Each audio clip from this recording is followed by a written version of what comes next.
अस्सलामुअलैकुम। आज हम स्टार्ट करेंगे चैप्टर नंबर 54 फ्रॉम पारिक और हमारा टॉपिक है डिलीरियंट पॉइजन्स। डिलीरियंट पॉइजन्स में हमने डथूरा एंड कैनबिस इंडिका को डिस्कस करना है। ठीक है, सबसे पहले आ जाते हैं डथूरा के ऊपर। तो डथूरा के लिए आपने 9 Ds याद रखनी हैं। ठीक है, this is very much important.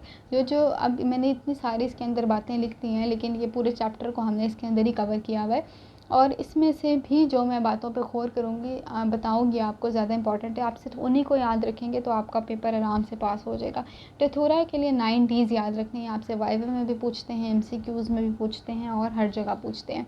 तो डथूरा के 9 Ds में क्या है? ड्राइनेस एंड सबसे पहले ड्राइनेस, ठीक है, फिर डिफ़िकल्टी इन टॉकिंग, ठीक है, बोलने में मसला होगा, स्वालोइंग में मसला होगा जिसे डिस्फेजिया कहते हैं, वेसल्स की डायलेशन हो जाएगी, प्यूपिल्स की डायलेशन हो जाएगी, ड्राई हॉट स्किन हो जाएगी, ड्रंकन गेट, डिलीरियम, ड्राउजीनेस। ठीक है, ये 9 repeat with me. Dryness, difficulty in talking, difficulty in swallowing that is dysphagia, ठीक है, dilation of vessels, dilation of pupil, dry hot skin, drunken gait, delirium, drowsiness. ठीक है, फिर आ जाते हैं इंट्रोडक्शन पे। तो डथूरा एल्बा, डथूरा नाइगर, इसकी 2 फॉर्म्स हैं। जो एल्बा होती है वो वाइट होती है, नाइगर होती है वो ब्लैक होती है। डथूरा को थॉर्न एप्पल भी कहते हैं बिकॉज उसका जो प्लांट है उसकी कांटे वाली अपीयरेंस होती है। ठीक है, एक्टिव प्रिंसिपल में हायोसिन, एट्रोपिन एंड लीवोहायोसमीन इसके प्रिंसिपल्स होते हैं। साइन एंड सिम्टम्स में अब 9 Ds के अकॉर्डिंग ही आपने याद रखना है कि उन्होंने इस तरह से लिखा हुआ है, red as a beet, blind as a bat, hot as a hare. ठीक है, तो वो हर एक सिम्टम के अकॉर्डिंग ही है कि ड्राइनेस को अगर हम डिस्कस करें तो आपके माउथ और थ्रोट की ड्राइनेस हो जाएगी, फेस की फ्लशिंग होगी क्योंकि वेसल्स डायलेट कर रही हैं। ठीक है, और ब्लाइंड एज अ बैट इसलिए कहते हैं क्योंकि अकोमोडेशन ख़त्म हो जाती है, बॉडी टेम्परेचर बढ़ जाता है, स्किन ड्राई हो जाती है, इतनी ज़्यादा स्वेटिंग हो चुकी होती है। कन्फ्यूजन, डिलीरियम्स भी होते हैं। ठीक है, और एक रैश होता है जिसे स्कारलेंटिफॉर्म रैश भी कहते हैं, जैसे स्कारलेट फीवर में होता है। फेटल डोज और फेटल पीरियड में आ जाते हैं। तो 60 mg अडल्ट के अंदर इसकी फेटल डोज है, ठीक है, 4 mg बच्चों के अंदर है और fatal period is 24 hours. Treatment क्या है? सबसे पहले आपने स्टमक वॉश करना है, KMNO4 के साथ फाइजोस्टिगमीन एंड नियोस्टिगमीन देते हैं। ठीक है, फाइजोस्टिगमीन 4 mg आपने देना है, नियोस्टिगमीन 2.5 mg देना है, एंड मॉइस्टनिंग ऑफ टंग।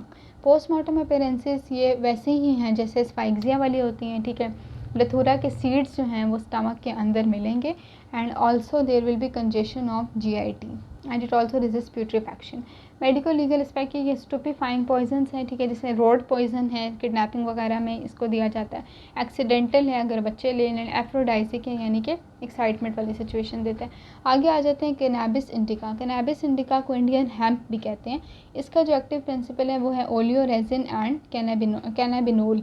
इसके अंदर 4 कैटेगरीज है, भांग, माजून, गांजा, चरस। जो भांग है उसको सिद्धि, पट्टी या सब्जी भी कहते हैं। ठीक है, वो 15% एक्टिव प्रिंसिपल काउंट करता है। माजून जो है उसके बारे में यह बात याद रखनी है कि वो ग्रैंडियोस डिल्यूजन्स करता है। ग्रैंडियोस डिल्यूजन्स जो है हम साइकेट्री में डिटेल से पढ़ेंगे। बहरहाल आपको बता दूं कि डिल्यूजन्स ये होते हैं कि ख़ुद से ज्यूम कर लेना डिफरेंट चीज़ें, और ग्रैंडियोस डिल्यूजन्स ये होती हैं कि एक बंदा ये सोचता है खुदा न खास्ता कि दुनिया का इख्तियार मेरे पास है, मेरे अंदर मेरे कंट्रोल में चीज़ें हैं। ठीक है, इस तरह की बातें अगर वो सोचता है तो नाउज़ुबिल्लाह ये वाली बातें, तो ये माजून पॉइजनिंग में। ठीक है, कैनबिस की कैटेगरी है। फिर आ जाते हैं गांजा। गांजा जो है वो साधुस एंड फ़कीर्स इसको यूज़ करते हैं। 25% इसका एक्टिव प्रिंसिपल होता है। ठीक है, फिर चर्स है जिसे हुक्का के फॉर्म में लेते हैं। 25 to 40% इसमें एक्टिव इंग्रेडिएंट होता है। कैनबिस इंडिका के साइलेंट सिम्टम्स ये हैं कि फर्स्ट स्टेज में यूफोरिया होता है, एपेटाइट बढ़ जाती है, सेक्सुअल एंजॉयमेंट होती है। सेकंड स्टेज में नार्कोसिस, कन्फ्यूजन एंड नमनेस होती है। तीसरी स्टेज में डीप स्लीप होती है, drowsiness, coma, collapse and respiratory paralysis. Fatal dose 2 gram, ठीक है अगर चर्स की बात की जाए, 8 ग्राम है अगर गांजा की बात की जाए, 10 ग्राम भांग के लिए। ट्रीटमेंट में आ जाते हैं, स्टमक वॉश करते हैं, ठीक है, स्ट्रिक्नीन इंजेक्ट करते हैं और स्ट्रॉन्ग टी या फिर कॉफ़ी देते हैं। पोस्टमार्टम अपीयरेंसेस एस्फाक्सिया वाले साइन है। मेडिको लीगल एस्पेक्ट में एक्सीडेंटल होता है। ठीक है, और गांजा जो है वो नर्व्स कंट्रोल के लिए दिया जाता है। मतलब कोई भी बोल्ड एक्ट अगर किसी ने करना है या कोई परफॉर्मेंस देनी है, स्टेज परफॉर्मेंस, या कोई भी इमरजेंसी सिचुएशन को वो फेस करने जा रहा है, उसके नर्व्स पे कंट्रोल नहीं आ रहा, तो गांजा इसलिए भी लिया जाता है। ठीक है, स्टिमुलेंट है। चर्स एंड गांजा ये सिगरेट्स में भी यूज़ किया जाता है। एंड माजून एंड चर्स ये स्टूपीफाइंग या रोड पॉइजन है। दो टर्म्स हैं बड़ी इंपॉर्टेंट, ये आपको बता दें, hashish insanity and run एमक।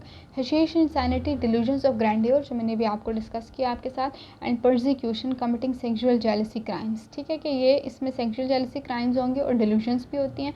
Run एमक क्या होता है, condition resulting from continued use of cannabis, कि कैनबिस अगर एक बंदा बार बार यूज़ करता है तो उसके अंदर एक डिज़ायर पैदा हो जाती है क्राइम्स करने की। ठीक है, फ़र्स्ट ऑफ़ ऑल क्या होता है कि वो किसी से दुश्मनी, उसको लगता है कि सब मेरे दुश्मन हैं। ठीक है, और एक स्पेसिफ़िक इंसान से जब वो एक्सट्रीम हद तक दुश्मनी पाल लेता है तो वो उसको मारता है, और फिर आहिस्ता आहिस्ता वो और लोगों को भी मारता जाता है जब तक कि उसकी ये डिज़ायर कम नहीं हो जाती है। और एंड में क्या करता है, या तो वो सरेंडर कर देते हैं अपने आप को पुलिस को, या फिर वो खुद सुसाइड कर लेता है। तो इसको रन एमक कहते हैं। ठीक है, लोगों के पीछे भागना, उन्हें मारते रहना और एंड में खुदकुशी कर लेना।